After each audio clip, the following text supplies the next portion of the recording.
What up, though? Welcome to Free Game. My name is Corey McKinney. I'm your host, and today I got legendary Ty Haygood here in the building, man. And legendary fashion designer here in Detroit, living Black history. How'd you get into this, man? How'd you get into fashion? Well, my journey is long. Obviously, I got into fashion I've been in it almost 20 years. So I got in about 2003. I was an electrical engineering student at the University of Michigan. I come from a long line of successful electrical engineers. Like my dad you can Google my dad. He's got the patent on when you hit when you're in a car and you hit the up button and the window just automatically goes up. Yeah. You can Google him. He has the patent for that for Ford. Oh, that's crazy. Yep. Back in '88 Escort, when the seatbelt just automatically came back. Yeah, my first car was a '93 Escort. Yeah, I used to have that feature. Yep. And that didn't go long, but so if you Google him, Norman Haygood Jr., you can find that. My uncle did the Juan Haygood did the keyless with the combination for Ford. Oh, that's crazy. Right. So I was going in their footsteps, basically, because that was what I knew, and then back then, it was like the only profession you could go into and make like $50,000 right out of college. Really? Yeah. Like back in 2003? Well, no, I'm older than that now. Back in the late '90s, right? Like nursing wasn't the big thing then. It was electrical engineering, computer engineering, like tech. That was the big thing. I was not tech. I'm not gonna say tech. I'm sorry, because tech was a different wave.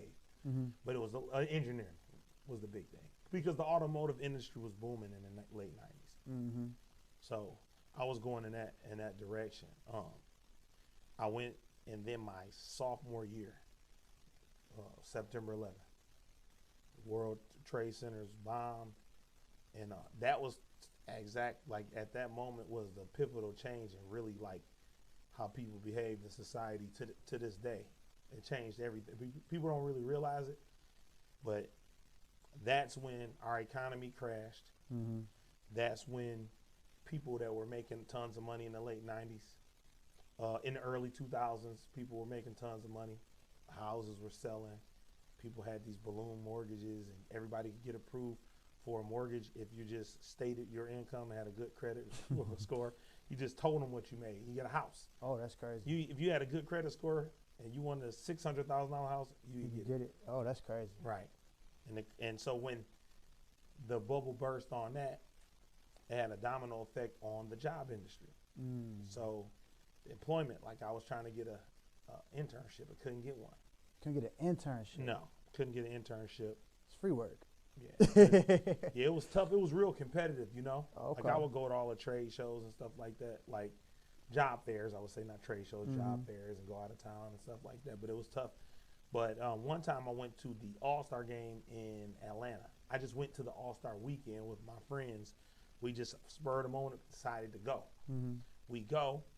I was always one of those people who early on, like when I was in high school, like nobody ever said they wanted to be an entrepreneur. Like whenever we would have like career day, and even I didn't, I didn't, but people would raise their hands and say a million different things. I never heard one person say they wanted their own business. Never.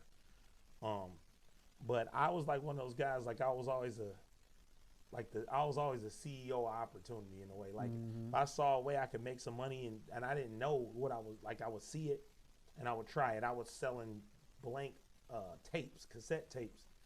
Well, I would get a blank tape and I would buy like mixtapes from the African Festival and go to school and make up names for the songs and sell them in school. Hey. You see, I was hustling early, you know what I mean? Like in high school when nobody else was. Okay. There was nobody else doing nothing like that.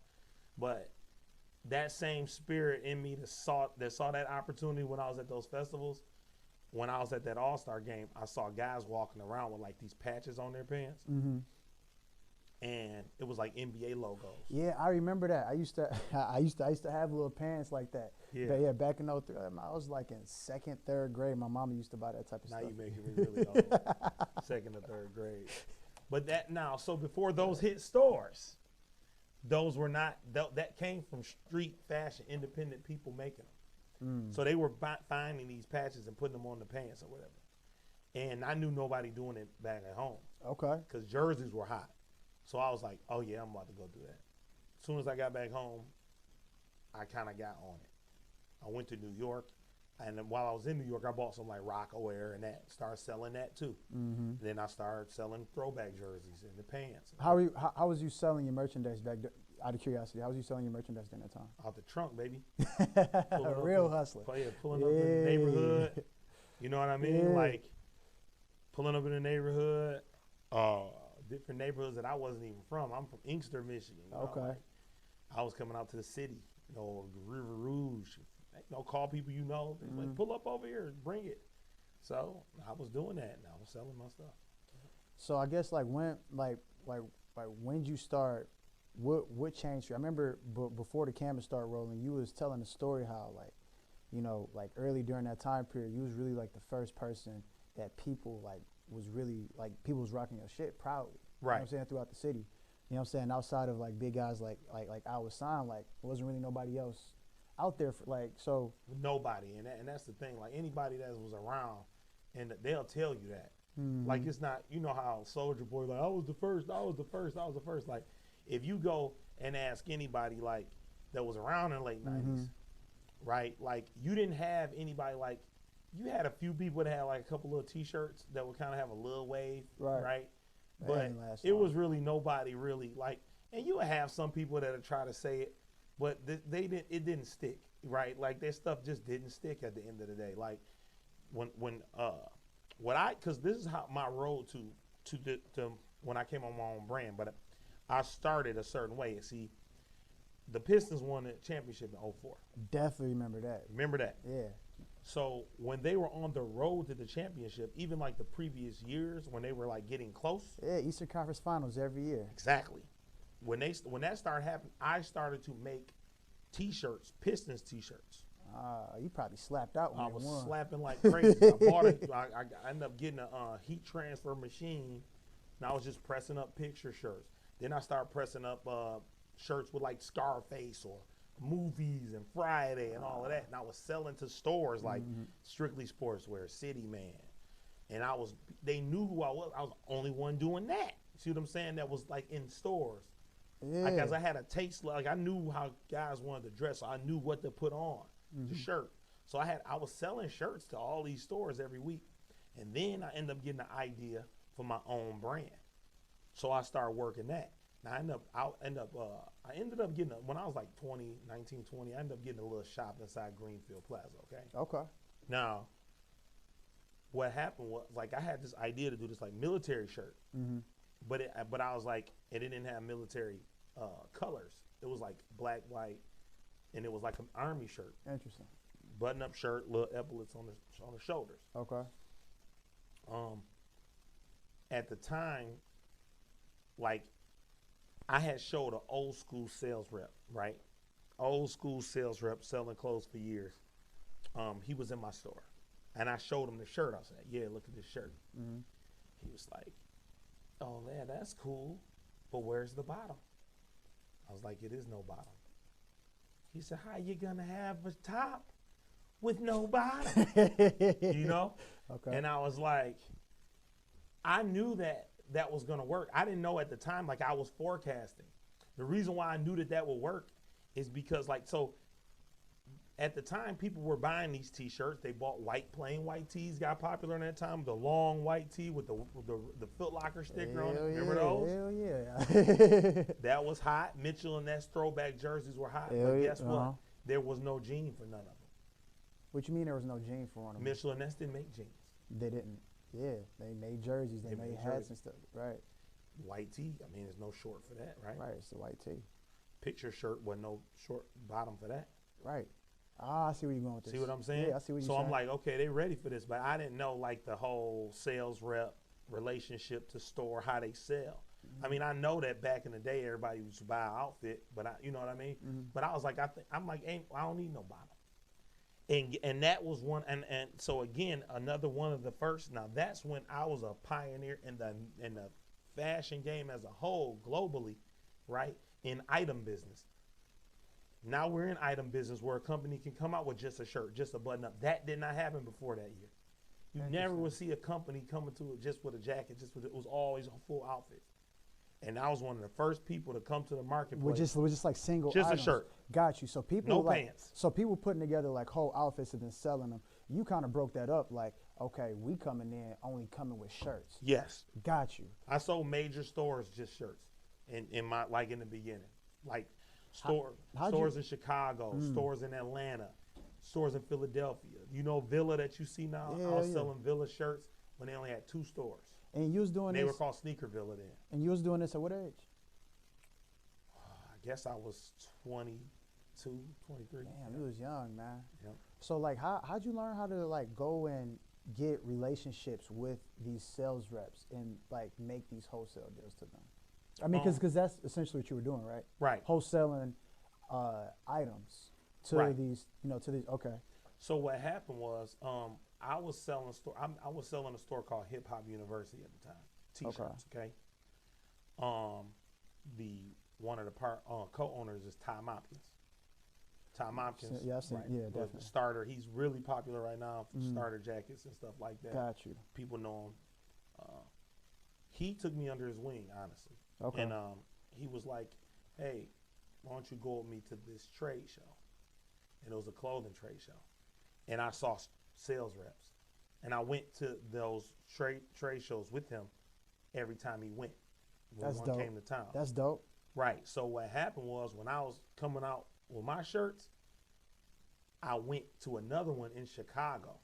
I set up at one and I didn't do good myself. And I learned like I got to get a rep, somebody who's always already have relationships with these stores around the country. Okay. I'm selling them in the city, but I'm not selling them outside of here. Okay. So I went to a show and in a meeting, the sales rep, I was talking to different reps, showing them to him. And then one of them was like, "Hey, come, let me see what you got." And he was at the time the sales rep for Indigo Red. Indigo Red is basically the person who owns Indigo Red now owns a Coup. He owns another Billionaires Boys Club. Okay, that's dope. He owns that now. He owns ice cream. Oh, okay. His name is Ralph Reynolds. Okay, he doing his from thing. Virginia, right? Okay. He's doing his thing. he doing his thing for real. Yeah. So that guy was the sales rep for that brand, and then he took on my brand. Oh, that's dope. And then sold it on the side. Oh, And then that's and hard. then that's how I got in all these other stores on the market. Yep. Man, that's crazy. Yep. That's crazy. So I mean, like, how'd you grow into? That's crazy, man. So you got on wholesaling like really throughout the country for real. Right. Early. Yep. 22, 21. Yep. Damn. So how'd you like transition? Like, how long did you do that, and like when did you start transitioning into brick and mortar and creating jumpsuits and around that time? Or like is there like a big gap in between that? No, it's not a big gap. Like during my journey, like at one point, I ended up getting hooked up with karmaloop.com. Yeah. Okay. I definitely You remember them. So while I did the button up thing, and I kind of started to morph more into streetwear. Okay. Yeah. So I got on I was selling clothes to a store in Chicago. At the time, this store was one of the biggest urban retail stores in Chicago. The buyer for that store, there's a big brand that was kind of like he was big in Chicago. I was big in here. His brand's called Fashion Geek. Okay. What happened was this dude Ray, he was like, he offered fashion, like Karmaloop was looking for brands to be in what they called their Casbah underground section. Okay. Ray hit up Zoe from Fashion Geek, gave him an opportunity. He said he didn't want to do it. Then he hit me up. Like, he was like, that's what I'm saying. Like, this is at a time where it's like, it's not a lot of people doing this. Yeah. You see what I'm saying? To where he went to one Chicago guy, and the next person he knew that was on that level was me, all the way in Detroit. That's crazy. You see what I'm saying? Yeah, so like, and this is around like, so like timeline, this is like 2005, 6, 7? At this point, we talking about 6, 7s, Okay. 8s, probably.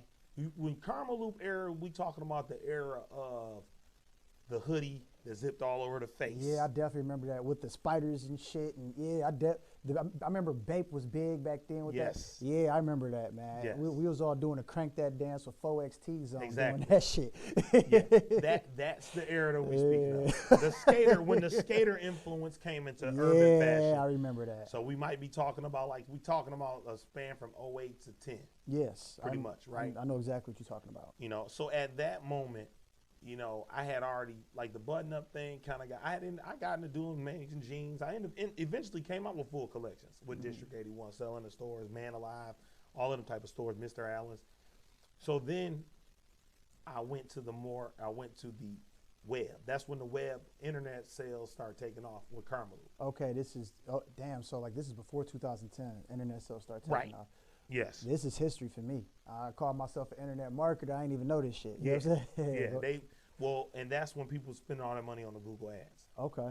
So See what I'm saying? so that's back probably in the beginning when Google ads was popping for real. Well, and banners were big then though. Okay. Paying for a banner on a popular site was huge then. Interesting. Yes. Huge. A real banner that was on the top of somebody's page was huge then. It's crazy. Yes. If you were on a popular, like, let's say fashion blog page with an ad on their page, your traffic was going to be crazy. So like what ended up, so we're at Karmaloo. What happens next after, how's how's that? So the Karmaloo underground thing went on for a little while. I was selling everywhere now. Now I'm selling worldwide every single day. That's you cool. understand? Yeah. And it was like, that's what taught me, like, the difference, like, online business. Like, at first it was slow for me on there. Like, I wasn't selling anything. Then one of my good friends, his name is Cheese. He told me that I should make a hoodie, right? Because this is the era when the hoodies came out and didn't have jogging pants to go with them. Okay. It's just a hoodie item. He was like, man, you should make a hoodie and put, like, the same design on a bandana. And put the bandana over the face. Okay. Right? Okay. So then this other designer, this is like a pivotal moment in my career too, because I had a guy, I gave him a concept. He was a Chicago designer of a hoodie I wanted. This was when the skeleton stuff just came out. I give him this idea. He sent me a mock-up back of the hoodie. And he knew my production process. I said, man, I can't make this hoodie. Right? I'm like, I can't make this hoodie. Right. So he was like, well, you explained to me your process. I thought, because it had stuff on the arm that flapped over. It was the same design, but it was repeated. It was like pieces of it. It was like a design, and half would be on the sleeve, and then a piece of it was on the hood. Okay. So he was like, I thought you could just cut it up and place it there. And I was like, you're right. I can do that. So I did that, right? I had it. I was pressing this hoodie a million different ways. Like flipping it around, turning it around. I pressed this hoodie like 4 times to finish it. You know, every time you make one, you have like a kit. You have to cut these pieces of paper up and place it on there. Then I put the same thing on this cheap bandana. Charged like $12 for that. Man, when I put that on that Karmaloo site, I started selling 14 of them hoodies every single day. That's amazing. Every single day. That's crazy. Making them in my garage. That's crazy with the press machine that you bought from that. Man, that's crazy. That's crazy. That's crazy. Yep. So I guess, man, that makes a lot of sense, because I mean, if I think about District 81, how how we be working in there, you know, I mean, it's that's what led there. Literally, that's what I'm saying. Like, that's the building blocks to that. You see what I'm saying? Yeah, like crazy. Having that machine I got the machine to make piston shirts. I was always like, man, I don't want this to stop, and I know they're not gonna make these people not gonna wear it. How else can I use the machine? And that's when I found out I get those sheets that look like it's screen printed that you could use the machine for. Yeah. You see what I'm saying? Yeah, that's hard. And the free game from this is that's called plastisol ink transfers. If somebody wants some free game, you got a heat transfer machine. A lot of people know this, a lot of people don't. But you can mimic silk screening. Okay, a plastisol ink transfer is basically like somebody silk screens a design on a piece of paper, right? And they use this bonding material and they mix it in. It's like a solution, like a powder substance. Okay. What that powder does, it makes it to where if it gets heated to the right temperature and pressure, that print that's on this paper comes off into the garment and stays. You see what I'm saying? Yes, I do. So that led all these things from my path kept leading from one thing to another. It's crazy. Yeah, I'm seeing the progression. Seeing the progression. Hell yeah. So like fast forward to where you talking about the brick and mortar situation, right? It's funny you say that because the online thing was picking up, right? And I started to realize like I was like I want to focus on online. Right. And if we didn't know it was called content then, we didn't know what it was called. It didn't have a name probably. Didn't have a then. name. Yeah. So when it came to a brick and mortar shop, I told my wife, I said, I want to get a store on Livernois. And I said, this store, I don't care. I said, I just want to sell, 5 or 6 T-shirts a week out of it just to pay the rent. I got low rent. I said, really what I want this for is I want to be able to film us working, have a store, have a team, look cool, put it out. Yeah, develop content, put that out to the world, and that content was going to draw everybody we need in. That was the plan in 2011 for the store. 2011, that's smart as fuck. You was thinking, like, you was really ahead of the curve. I mean, like, you was really thinking, like, years in advance. I was thinking, yeah.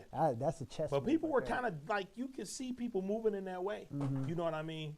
MySpacing. Like, it was MySpace, and then we got into Facebook after that and Instagram, right after that.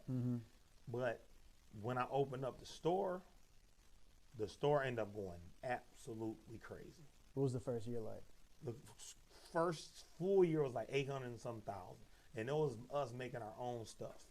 Just, I mean, people coming in. So, like, how? My own brand. So, like, how did it come to play where, like, people are walking in there like, hey, look, this my shoe. What y'all got? What can y'all make to match it? Or did y'all, like how'd y'all get to that point, or was it always that?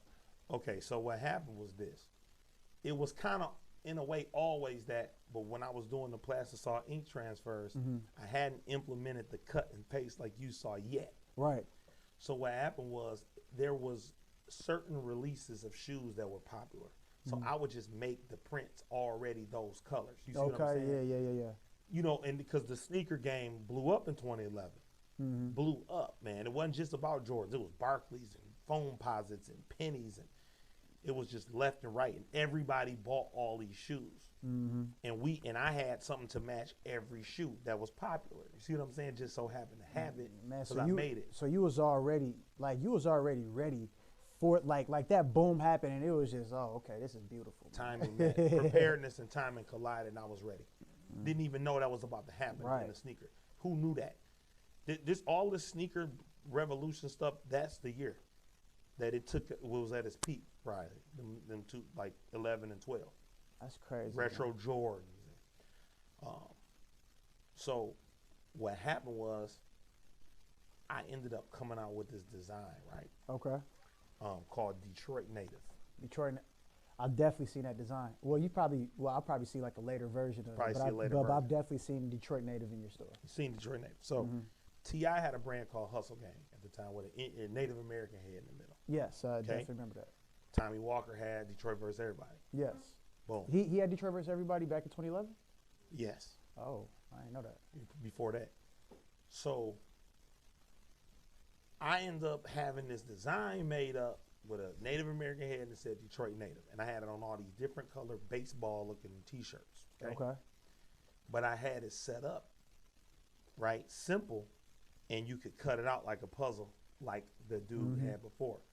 So I got to starting to cut out pieces of it and making it different color combinations. That's what led to me starting to doing all the prints like that, where I'll bring them in all in one color. So like it'll be an all red one, all black one, all royal blue one. And when somebody wanted all these different colors, we would just cut pieces of it, put it together like a puzzle, and press it. And it'll look like one piece. You know what I mean? By how the design was laid out. Because it began to get harder. The shoes were hit or miss. It wasn't so, if they started coming out with so many more of them, it was hard to know which shoe was going to be hot and which one people not going to fuck with. It was no way to know that. No way to know that until it dropped, probably. And now I was already ready because I can make it whatever color you want because I got all these prints. That's crazy. I still was doing it the other way, but that way revolutionized. It's crazy. Yeah. That's crazy. That's crazy, man.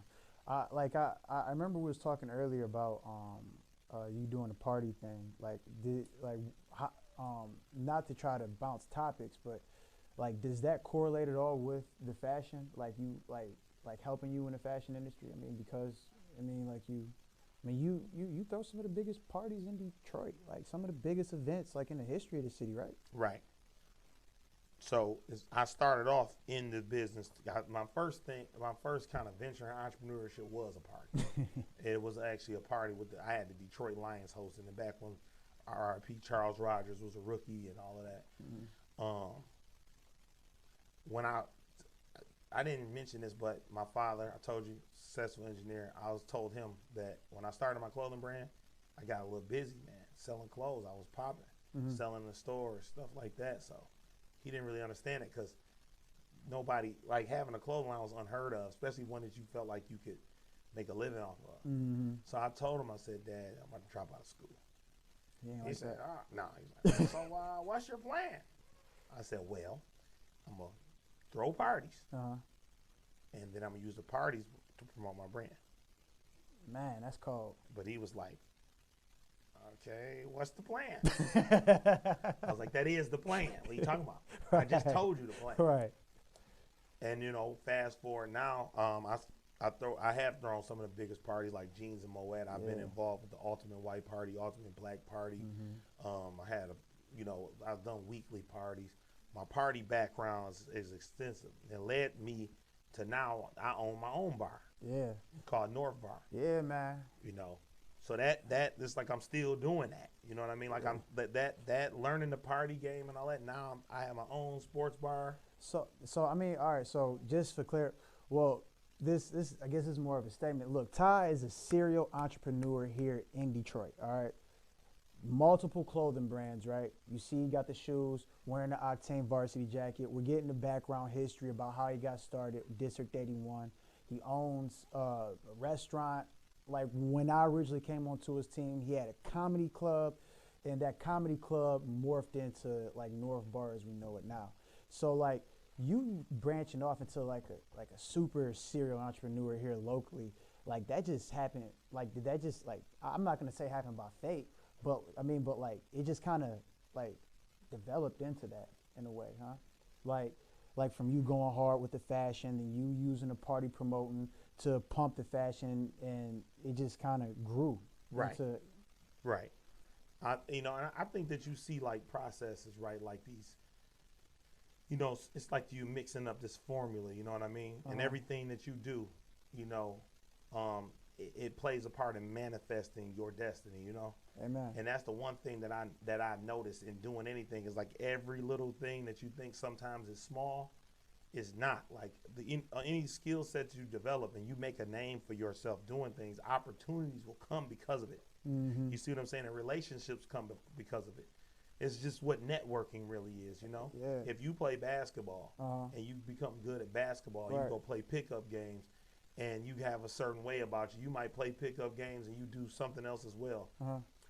But there might be somebody there that plays that and that sees that and says, hey, I got this going on. That person now that you met because you were playing basketball, you and him could grow and make millions of dollars together. Hell yeah, definitely true. It's why it's very that important. Really happened. Yeah, that's what I'm saying. But it's why it's very, very, very, very important for people. That's why colleges and things like that look for people that are involved in extracurricular activities that do more. Right.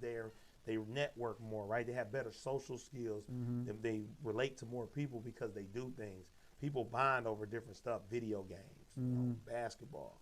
So it's very important not to just be a one-trick pony. For sure. Because you can, block something that's coming your way. Yeah, for sure. Or not be able to be there in the right position to receive it. So how'd you get to a point where you designing your own shoes, man? It's crazy. I'm almost embarrassed to talk about this, but I remember I called you a few months ago, like, hey, Ty, I met this guy, and he said he could plug me with all these shoes, and I remember that. And then look, come to find out, man, he gave me a pair of the OG Off-Whites, the Travis Scotts. I'm like, all right, they look sweet, but let me take these to Dailies in Miami, see if these real. Turn out they fake as hell, right?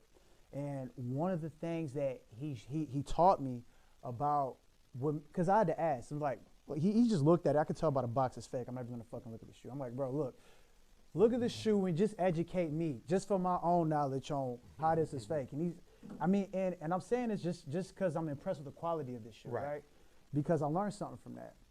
He said, I'm not sure if I'm saying this correctly because I'm not him, but he was saying something along the lines of Michael Jordan broke his foot in his first shoe because the shoe didn't have air soles in it or something like that. And so like the next model, it had air soles in it, and that's what make them Air Jordans. And so like he picked my shoes up and he squeezed them from the top like this. Now look, this is how you know his shoe is quality. Squeeze it from the, look, I'm squeezing it. Yep. My hands is damn near shaking. It's not going anywhere. If your shoes is fake, if you squeeze them, these motherfuckers gonna be touching. Yeah, it'll fold up. Yeah. It'll fold up. And it's funny you say that, because when you called me about that, I told you, I said, Corey, Michael Jordan's son can't get those shoes in his store. I said, I'm telling you. Oh yeah, no. I say, this guy is, I say, Corey, but okay. I know, you know. All right. But yeah, no, that game is, you know, it's funny, man, like the fake Jordan game and all of that, you know, because see, the funny thing about that is making fake Jordans is how a lot of factories over in China right now are up and running now. You understand what I'm saying? Yeah, it's almost a sick thing. Well, you know, they got a factory going off of doing that.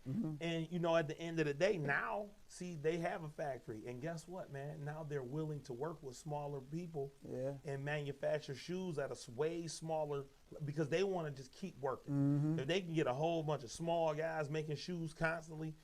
See, back in the day, man, you know, you couldn't get a shoe, man. People don't understand, like, you know, for me to make, I never would have thought I'd make my own shoe. Put it like that. Really? No, I just wouldn't have thought it, because I knew what went into it. I knew how many pair you had to make back then. Having my own custom boxes and with a hologram of Chucky's face in it, because I did these off of Chucky, a denim outer with Chucky's knitted fabric in here.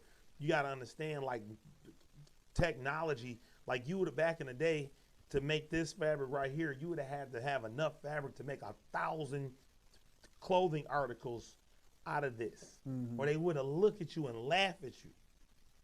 I got a 3M swoosh on here, man. You understand what I'm saying? With little fake blood splatters. I don't know what a 3M swoosh is. If you 3M is like what joggers use, it glows. Okay. Yeah, in the dark, it'll just be it'll shine. Those definitely got the reflect. Yeah, it's reflective. So you jogging and stuff like that, you'll get hit by a car. Oh, so I wasn't tripping when I saw that. No, it's reflective. Oh, that was intentional. Yeah, it was intentional, man. So it's like things of that nature that were not popular when I first started. They are now. Man, how'd you get to a point where you pressing shirts and hustling that out your trunk to, like, how you get into making shoes, man? Because I ain't gonna lie, when you call me, you was like, hey man, I got these shoes, they dropping. I'm like, all right. It was just completely left field for me, dog.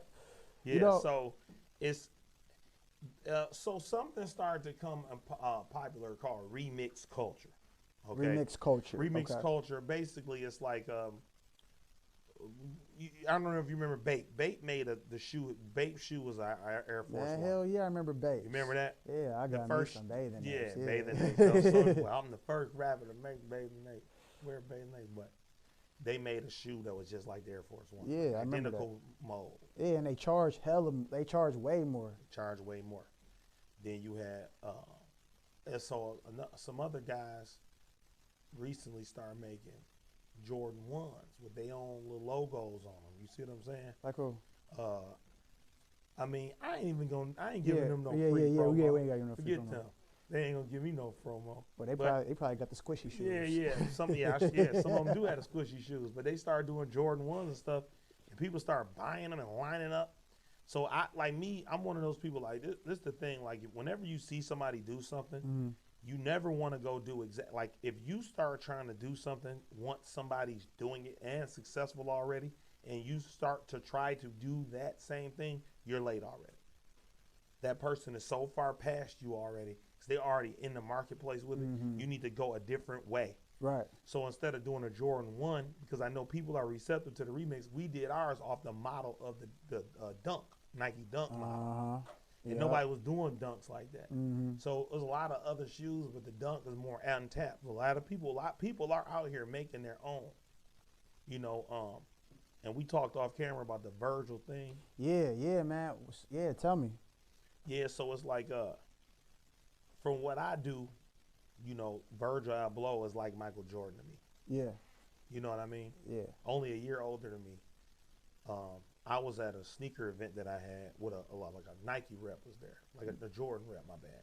I was at the Saturday before Virgil died. I was at this event. Oh, this was recent. This is like in the last 30 days. Yes. Okay. He came to me. He said, he saw the shoe that was like the Dunk. He saw my other models because I got other models. This is the third release. He was like, and I had my samples at this event, and he was like, "Do you plan on doing anything like any other styles besides the Dunk, like or an original stylish mold?" And I was like, "No."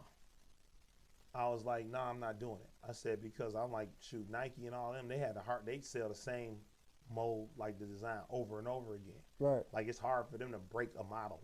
You know what I mean? So why would I try that? Yeah. You know what I mean? Yeah, literally. Next day, I see Virgil die.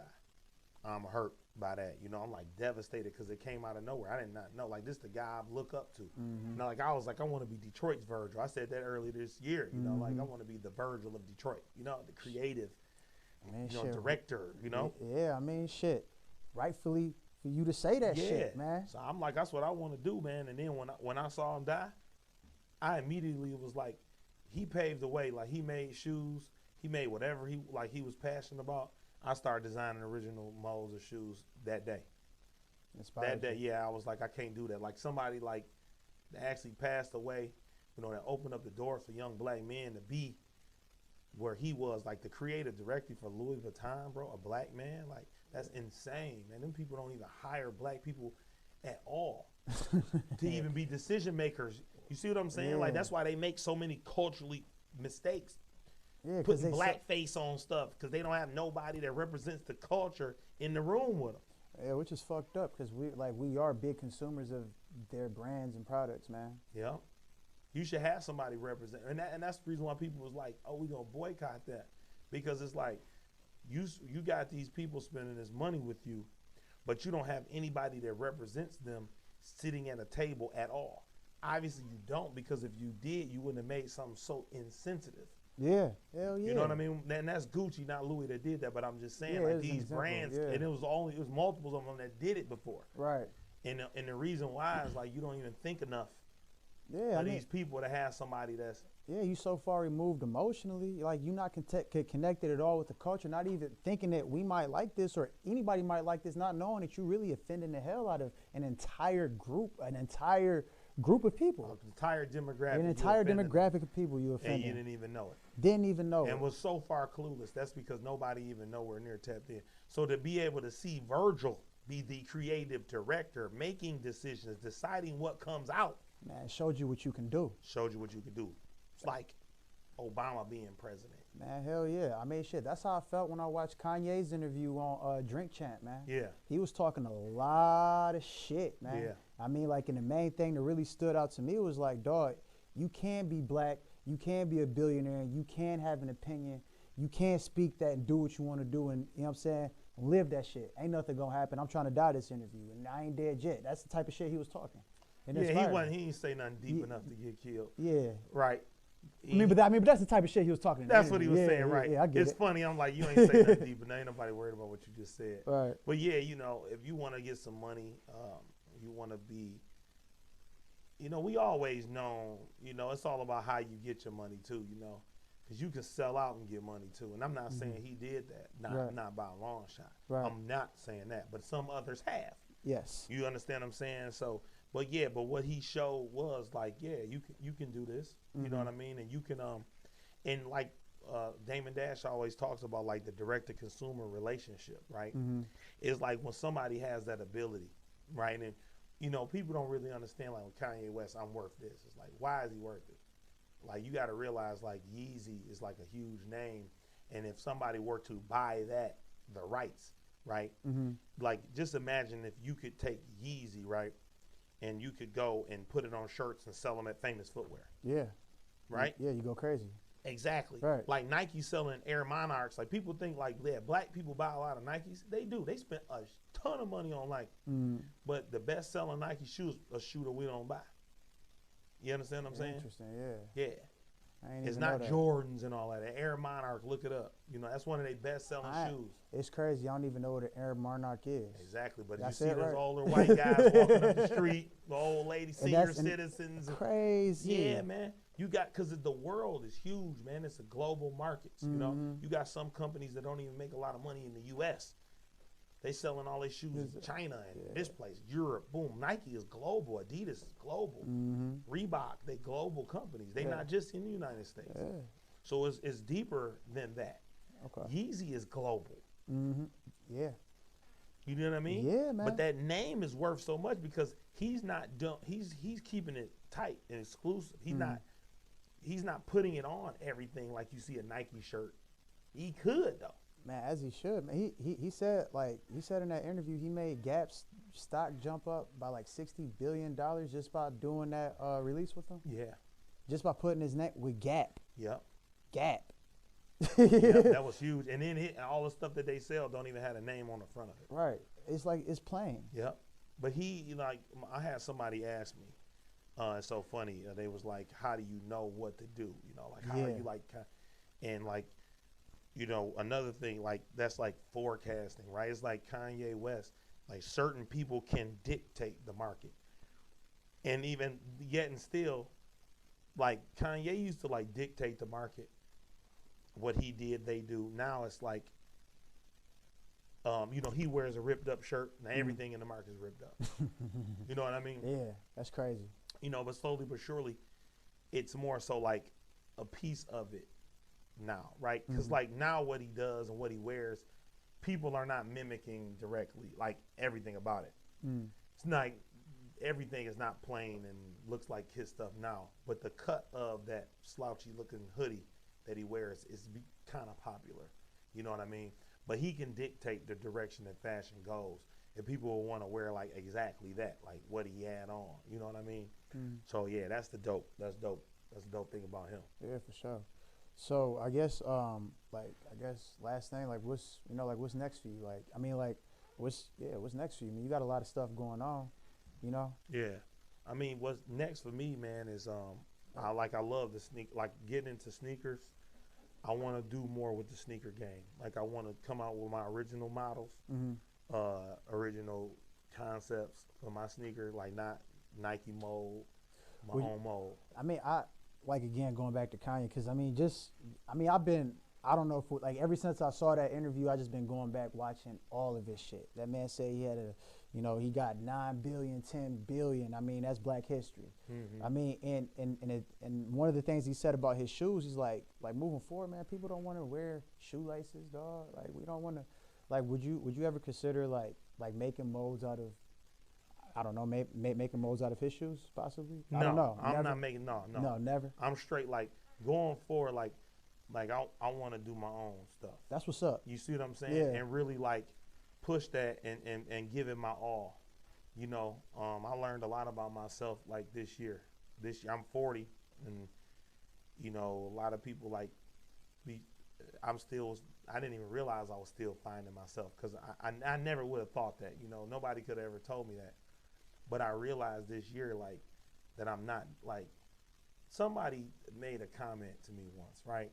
And was like, yeah, they said that somebody said that I was, like, I forgot what they said, that, like, I was creative or something, but, like, I wasn't a good businessman is what they said, right? Okay. Right. So this is what they said.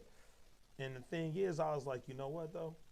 Like, and I think that some people take offense to, like, somebody saying that, right? Like, oh, you're not a good businessman. And it's like, okay, if that's what you think, that's fine. But you know what? I don't love doing business. I like to create businesses. Yes. I like to create opportunities. I like to seize opportunities. But I'm a designer. You understand what I'm saying? I learned that this year. Like, I am a designer. And a business owner does not need to be a businessman. People think because you own a business, you need to do it. No. businessmen need to work for you. You understand what I'm saying? You don't have to be a businessman to own a business. Right. That's the stupidest thing anybody ever heard. And I said that before, but Kanye West just told you he can't even count. You see what I'm saying? Yeah, he said he said, look, I only one contract or one-page contracts. We don't get into negotiations. Yeah. So the thing is that we have to. It's a lot of things that we get trapped up in and being embarrassed about that we shouldn't. You know, it's a lot of things about, like, people come to a black-owned business and they say, oh, it's this, it's ghetto, it's this, it's this, it's this.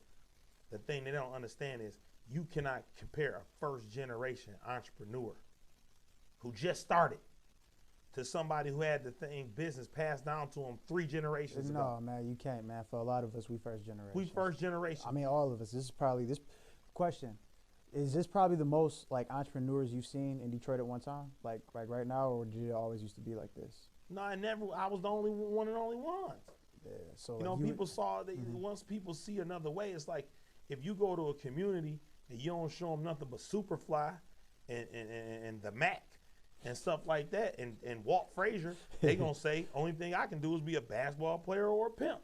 Yeah, real you shit. See what I'm saying? Yeah, that's who you put. That's who you got on the posters. You see what I'm saying? Then, so at the end of the day, once you start around you, right? Because we saw hustlers and stuff like that with money and cars, and that's what we were like, oh yeah, we looked up to that. Now it's people that look up to me. Yeah. You see what I'm saying? Because now they see something else.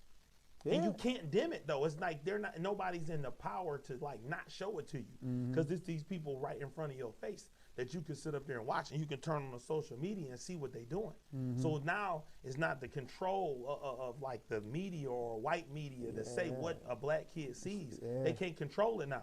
So now we seeing more. Now you got black women, the most successful demographic in the country, because they are like, okay, we got to work hard. You know what I mean? Some of our men getting in a lot of trouble. Boom, boom, boom. Now they going hard. They like, see what I'm saying? And all these other women see other women move. And women are supportive of each other. You see, they don't have, you know what I mean? Yeah. So now you got way more of that than what you had before. Got black people seeing other black people be successful. Man, that's the whole point of this show, dog. Like, dog, shit. All my boys right here, Trey, Chris, we all came together through basketball. Cause shit, all of us wanted the same thing. We all trained to be professional basketball players. Shit, us three, shit, run through most niggas in the city right now. Shit, I feel that way. I mean, like, and for us, it was either that, shit, our family members also drugs or did drugs, you know what I'm saying? So we saw people get money doing that, or we saw people trying to be entertainers, you know what I'm saying? Rappers and stuff. Yeah, rappers. I mean, shit, my dad played the saxophone. Like, he still gets booked whenever big jazz acts come to town. Like, he'll get booked at Shane Park and shit like that, you know what I'm saying? And growing up, I saw him chasing that dream. That's what he saw. That's what he thought that he had to do to make it. You know what I'm saying? So, like, yeah, man, it's dope. And that's the thing, not to cut you off. So what the point I was making is this. Now, if you take somebody, right, and they go 3-4 generations back, and they had the same restaurant since the 19 whatevers, and you go 4 generations back, and that person was looked at as a quarter of a human being in legislation. Literally wrote down that he was not a whole man. Yeah, less than that he 60, could not vote. He could not vote in the election. That he was not allowed to read. Had to go to different types of schools. Couldn't use this bathroom. Get pulled over. Put in jail. 2 generations ago. I'm saying. Get put in jail for nothing. Can't afford the Man. right lawyer. Put in the system, Preach. Just ran right in the ground. And now this person that's fought through all of that, nobody that ever taught him how to be an entrepreneur, somehow is able to open up something and open up a business, open up a restaurant, do this without training, without nobody showing him how to. First generation. He's going to have bump in the road, same as them white guys or them Irish guys, whoever, when they try to tell you, we came to this country with nothing, we opened up this. The business didn't run smooth from day one. No way. It's impossible for that to happen. You're going to have bumps in the road. But our own people come to our businesses and expect them to run like another business that got way more money behind it. They got a bank loan. These people ain't got no bank loan. Mama gave them some money. They got enough money to start. Yeah. You understand? Yeah. Another company get funded by a bank. They got 6 months of expenses already saved up. You understand what I'm saying? Yeah. So they're gonna run way smoother than yours. Of course. And but we come in there and tear our business down, go on social media, tell everybody how bad it was. All right. That's horrible. And we have to stop doing that. Yeah. Can't Amen. laugh at somebody. If somebody first generation, man, they got a shoe out. Yeah. What you gonna do? Now we squeezing my shoe. And my shoe was right up there. I had to make it my shoe just as good a quality as Nike my first time making them. And this is for show. Flat out. Same. Put my shoe on and put this one on. This Nike, my shoe and my size is more comfortable than this shoe. Flat out. And they've been doing this for hundreds of years. Well, how long Nike been around? Man. About 50, 60 years? Yeah, for a minute. Yeah, I don't know For how a long. Yeah, I don't know how long they've been around either, but they've been around for a long fucking time. They've been a long time. You understand what I'm saying? Yeah. So if I can come in and make a shoe, you know what I mean, on the same level as theirs, and I'm going to continue to go, you understand what I'm saying? I mean, you know. Just goes to show you. But nobody's like, it's like nothing to people, you know what I mean? No, that shit is something, man. Hats off to you, bro. You know what I'm saying? You live in Black history, man. You an inspiration. It's my first business mentor, man. It's my best mentor, man. Shit. This is the boss, Ty, man. My dog. Yeah. I appreciate you having me, man. I'm proud of where I saw you come from. You reminded, when I first met you, you reminded so much of me. That's why I was like, you know what? Whatever you talking about, I'm going to see what's up. Mm-hmm. You know, because I feel like everybody deserves an opportunity. You know, if they passionate about something, because I knew you wasn't going to know what you were doing. Man, fuck no. You know what I mean? Like, I knew you learned something and you needed to learn how to apply it to real life. So it's like, come on, man, let's do it. Like, if you serious enough, you going to all these doors, knocking on there. I bet you got everybody on the strip say no, but you keep going. Yeah. And that's the thing that I think that entrepreneurs got to understand, man. The people who heard all these no's. Man, man, it's crazy how many no's I heard before I knocked on your door. Mm-hmm. Bro, at the time I played basketball at Madonna University, freshly kicked off the team over some bullshit, took my refund money, started my first business, lost all my bread, started working at McDonald's, selling weed on the side, took that money to buy my first course, and then went door to door. I lived in Westland at the time. Went door to door in Westland. Every business said no. Went door to door in Livonia because Madonna's in Livonia. Every business said no. Went to Canton. Every business said no. Went to Dearborn. A couple Arabs said, you know what I'm saying, they not a racial term, but, you know, they set up appointments with me, but said no. I got my first appointments booked. Went to Detroit on Livernois specifically because my cousin got a barbershop down the street. I was getting the line up. I was feeling good. I'm like, you want to know what? Fuck it. We're going to try here. Knocked on your door. You said to me, hey, okay, if this is what you do, it's the perfect opportunity. You know, just be ready. You know what I said? I told you. Yeah. I told you when I met you, I said, if you saying you do this, I said, you ain't running a no better first client than me. Definitely said that. I told you that. Verbatim. Yeah, I told you that because I knew, like, if you say you can do this, if you can't work, because I already knew what I was doing. And that was the one thing that I was missing. I understood online because I had sold online before. I just didn't have time to pay attention and try to get back into it. But meeting you changed my life. It changed the course of you know, and even not to get off, like, but with Octane right now, like the way that the direction I'm going to go with Octane right now is everything I learned from you. You see what I'm saying? Like, I'm like how you say, like, you know, what kind of content moves online and what I should be doing. So now going forward, Octane, I'm not going to be like, I'm functioning now Octane as a brick and mortar store that's trying to sell online. Now I want to be online first. Like, I want to be an online brand, online store that's trying to do some brick and mortar business. Man, which is definitely doable. I ain't gonna lie, man. When you know what I'm saying, when you launch these shoes, I'm like, man, this nigga Ty trying to compete with Nike, man, he's crazy. We gonna try it though. You know what I'm saying? And we didn't have some apps set up correctly. We launched some ads on these Chucky shoes, and how much these shoes cost? $260. People are buying this shit. Yeah. People blew up Thursday and Friday, like, ding, ching, ching, ching, ching. We blowing them out online. And that's like I'm saying, man, you don't even need, like, these people around here. Like, people, like, you don't need people in your local area, man. It's a whole wild world out here. And all you got to do is tap in and learn how to reach them. You can reach the world. Like, your friends might not like what you do. People around the corner might not like it. Everybody in Detroit might not like it. If you live in Houston, everybody in Houston might not like it. But guess what? You got billions of people in this world that might. And guess what? If you got 100 shirts, you got 1 billion people to try to sell 100 shirts to, you should be able to sell them. You know what I mean? So like, don't give up just because people around you give you a whole bunch of no's. People around you tell you your stuff is whack. Your stuff might be whack. It might not be hardly nobody like your stuff, but you can keep going, make it better. You know, don't stop. Keep pushing, be passionate, but you gotta love it. If you don't love it, being an entrepreneur, if you're just doing it because you don't have nothing else to do, or you want to be cool, or you want to try to pretend like you're doing something, give up. Like, for real. Like, don't do this. It's not for you. It's not. Like, and the only way you do this stuff is if you love it. And you don't have to love it going into it, because I'm not going to tell you that I love being an entrepreneur right away. I'm not going to tell you I love being a club. I chose it kind of in those ways because I wanted to do something, and now I was running out of opportunities. But you better learn to love it, because the only way that you're going to stick with this is if you love it. Amen. You know what I mean? Because the one thing about it, we can get off here, but you can get going in the entrepreneur and be successful and get to a point where you like, damn, and tell your story and blah, blah, blah, and you still aren't done. You might fall off after that interview. Mm-hmm. And guess what? You might have to tell somebody how you lost it and got it back. Yeah. Lost it again and got it back again.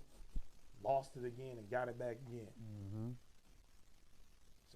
Yeah, real hustler shit, man. Oh, yeah, sure. Yeah, so, hey, man, that's basically all we got today. I mean, that concludes the interview. My boy. My guy, appreciate you, man. Thank you. Yeah, that's it. We definitely got to figure some shit out. That was dope.